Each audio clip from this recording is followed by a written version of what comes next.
నమస్తే. నేను మీ కుప్ప పద్మిని. ఇన్నాళ్ళు మీ సపోర్ట్‌ని నాకందిస్తూ, మీ ప్రేమని నాకందిస్తున్న ప్రతి ఒక్కరికి కృతజ్ఞతలు. ఇప్పుడు చూడబోతున్న ఈ వీడియో కూడా ఖచ్చితంగా మీకు ఉపయోగపడుతుంది. లైక్, షేర్ అండ్ సబ్స్క్రైబ్ చేసి మీ ఇష్టాన్ని, అలాగే మీ సపోర్ట్‌ని నాకందించండి. అలాగే ఈ వీడియో పట్ల మీ అభిప్రాయాన్ని కామెంట్ సెక్షన్‌లో కామెంట్ చేసి నాకు తెలియజేయండి. నమస్తే. ధనస్సు రాశి లేదా ధనస్సు లగ్నం. ధనస్సు రాశికి రాశ్యాధిపతినే గురువుగారు. ఈ యొక్క గురువుగారు 2024 మే 1వ తేదీ వరకు మేషంలోనే సంచారం. 2024 మే 1వ తేదీ నుంచి వృషభానికి వచ్చి సంచారం చేస్తున్నారు. ఆల్రెడీ ఇక్కడ దశమ స్థానంలో కేతు, చతుర్థ స్థానంలో రాహు వలన ఆల్రెడీ ధనుసు రాశి వాళ్ళు ఇబ్బందులు పడుతూ ఉన్నారు.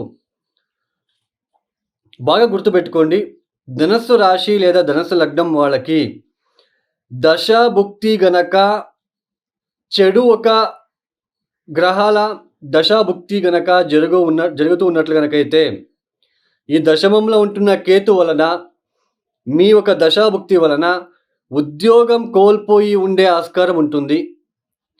ఉద్యోగంలో చికాకులు తల ఎత్తే సూచనలు ఆల్రెడీ మీకు ఫేస్ చేసి ఉండే ఆస్కారం ఉంటుంది. తర్వాత మీ ఒక ఉద్యోగం చేసే చోటు మీ ఒక పేరు ప్రఖ్యాతి అనేది డౌన్ఫాల్ అయ్యి ఉంటుంది, అంటే చెడిపోయి ఉంటుంది. ఇన్ని రోజులు ఎవరైతే మిమ్మల్ని అప్రిసియేషన్ చేసి ఉంటారో వాళ్ళే మిమ్మల్ని తిట్టడము, ఉద్యోగం చేసే చోట అవమానించడము, మిమ్మల్ని డీగ్రేడ్ చేసి మాట్లాడడం లాంటివి మీరు అబ్జర్వ్ చేస్తూ వస్తున్నారు. తర్వాత చతుర్థ స్థానంలో ఉంటున్న రాహు వలన ఏదైనా ప్రాపర్టీ రిలేటెడ్ స్ట్రక్ అయ్యి ఉంటుంది. అంటే మీరు ఇన్వెస్ట్మెంట్లో సైట్ కొనుగోలు చేసుకోవాలి, ఇన్వెస్ట్మెంట్లో ఏదో ఒక ఇల్లు తీసుకోవాలి అని అనుకొని ఉంటారు కదా, అక్కడ ఏదో ఒకటి స్ట్రక్ లాంటిది, ఏదో ఒకటి ఇబ్బంది లాంటిది వచ్చి ఉంటుంది. ఆకస్మికంగా గృహ మార్పిడి కూడా అక్టోబర్ నుంచి జరిగి ఉండే ఆస్కారం ఉంటుంది.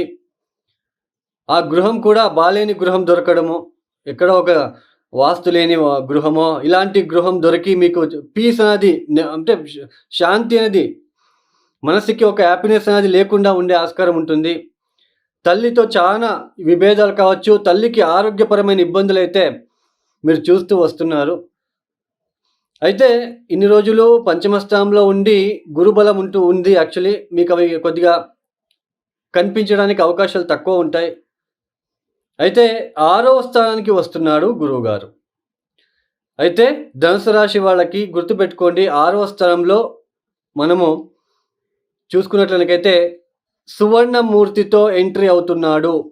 మూర్తి తత్వం కనుక చూసుకున్నట్లయితే సువర్ణమూర్తితో ఎంట్రీ అవుతున్నాడు. సువర్ణమూర్తితో ఎంట్రీ అయినప్పుడు ఆయన గురువు గారు మంచి ఫలితాలు ఇవ్వాల్సి ఉంటుంది. అయితే గురుబలం ఉండదు. గురుబలం ఉన్నప్పుడు ఎలాంటి సిచ్యుయేషన్ మనం ఫేస్ చేస్తాము? గురుబలం ఉన్నప్పుడు ఎటువంటి ఇబ్బందులు వచ్చినా ఎవరో ఒకరు వచ్చి సేవ్ చేస్తూ ఉంటారు. పాజిటివ్గా ఉంటుంది. రోజు రోజుకిను ధనాదాయం బాగుంటుంది, మనసు హ్యాపీగా ఉంటుంది, పీస్గా ఉంటుంది. సో ఇలాంటివన్నీ చూస్తాం గురుబలం ఉన్నప్పుడు. గురుబలం లేనప్పుడు ఇప్పుడు 6వ స్థానంలో ఉంటున్నాడు. మీ ఒక రాష్ట్రాధిపతి, చతుర్థాధిపతి 6వ స్థానంలో. ఏదైనా ఒక పని చేయాలనుకుంటే అది దానికి పోటీ అవసరం. ఇప్పుడు మీకు ఖచ్చితంగా పోటీ చేసే తీరాలి, అంటే సులువుగా రాదు. పోటీ చేస్తే ఖచ్చితంగా కొద్ది రోజుల తర్వాత మీకు వెనక్కి రావడానికి అవకాశం ఉంటుంది. అంటే దశమ స్థానాన్ని చూస్తున్నాడు గురువు గారు. 6వ స్థానంలో కూర్చొని దశమానికి దృష్టి పెట్టినప్పుడు ఇన్ని రోజులు ఏదైతే మీరు ఉద్యోగంలో ఒక కీర్తి లాంటిది, గౌరవం లాంటిది కోల్పోయి ఉంటారో అవి మళ్ళీ తిరిగి రావడానికి అవకాశం ఉంటుంది. జూన్, జూలై ఈ ఒక మాసం నుంచి మీకు ఉద్యోగం లభించే అవకాశం వస్తుంది. ఉద్యోగం దొరికే అవకాశాలు వస్తాయి. బట్ కొద్దిగా హార్డ్ వర్క్ ఉంటుంది, ఎక్కువ కష్టపడాల్సి ఉంటుంది. ఎందుకంటే మీ ఒక జన్మరాశికి అధిపతి గురువే 6వ స్థానంలో ఉంటున్నాడు.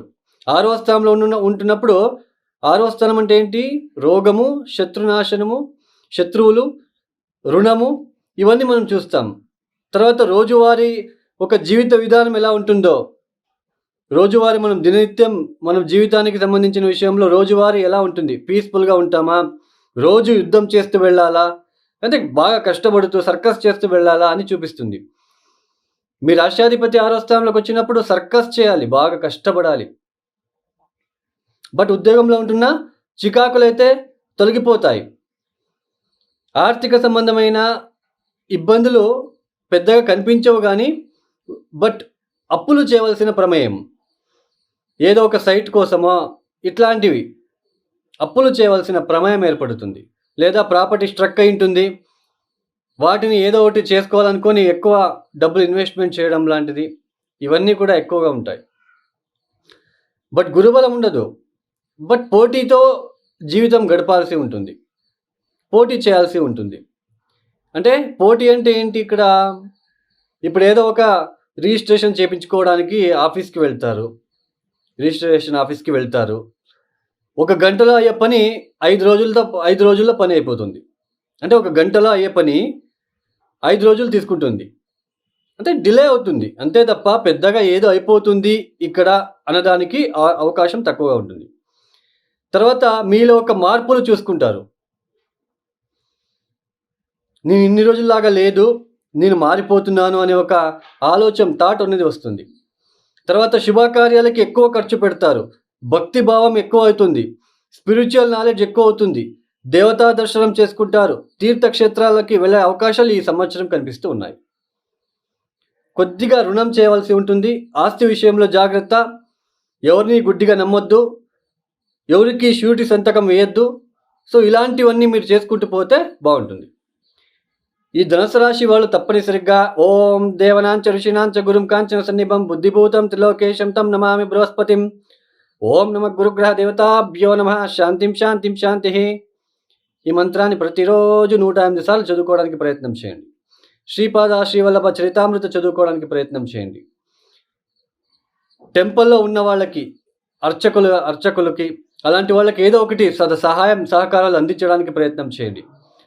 ఆంజనేయ స్వామి గుడిలో లడ్డు లాంటిది పంచిపెట్టి